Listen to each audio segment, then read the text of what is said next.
हम लोग जल का बचाव कैसे करें, क्योंकि जल जो है हमारे जीवन के लिए अति महत्वपूर्ण है। जल है तो हम है, यानी जल के बिना जीवन, मनुष्य का जीवन या फिर जो पेड़ पौधा है उसके बारे में जो है। आज मैं चक्रवाती तूफान से बचाव का आज तो है ही सर बोले थे कल जो है। हाँ जो बोलिए बोलिए ना, सेब वाटर पर बोलिए ना। तो जल को संरक्षित करना हम लोगों के लिए अति आवश्यक है, क्योंकि इस पृथ्वी पर जो है जल का अभाव सागर है, जल की कमी नहीं है। ये पृथ्वी जितना बड़ा है उसका 3/4 हिस्से में जल ही भरा हुआ है, लेकिन वह जल जो है हमारे जीवन के लिए उपयोगी नहीं है, क्योंकि उसके रस की मात्रा नहीं होती है।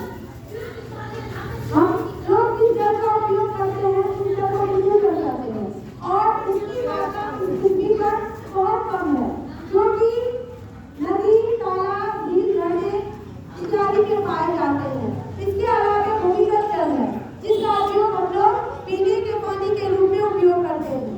तो इसकी मात्रा चूंकि सीमित है, इसीलिए और हम लोग जो है अपने दैनिक कार्य में जितना भी जल का उपयोग करते हैं, इन्हीं भूमिगत जल और जो पीने योग्य जल है उसी का उपयोग करके हम लोग अपने दैनिक कार्य को निपटाते हैं। तो इसीलिए क्योंकि इसकी मात्रा कम है, इसीलिए हम लोगों को इस जल का जो है संरक्षण करना जरूर होना चाहिए, और इसे जीवन में संरक्षित करके जो है हम अपने जीवन को और इस संपत्ति को बचा सकते हैं। तो सबसे पहले जल की तो आवश्यकता प्रत्येक व्यक्ति को प्रतिदिन होती है।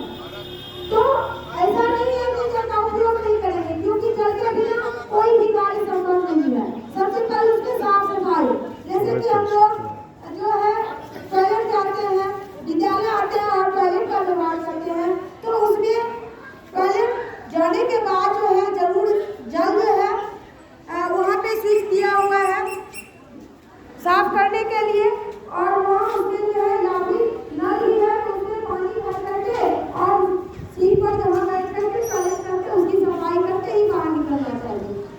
इसलिए कि हम सभी मिल करके साफ रखेंगे किसी भी आवास, चाहे वह घर हो या विद्यालय हो। नल खोलने के बाद फिर बंद भी करना है।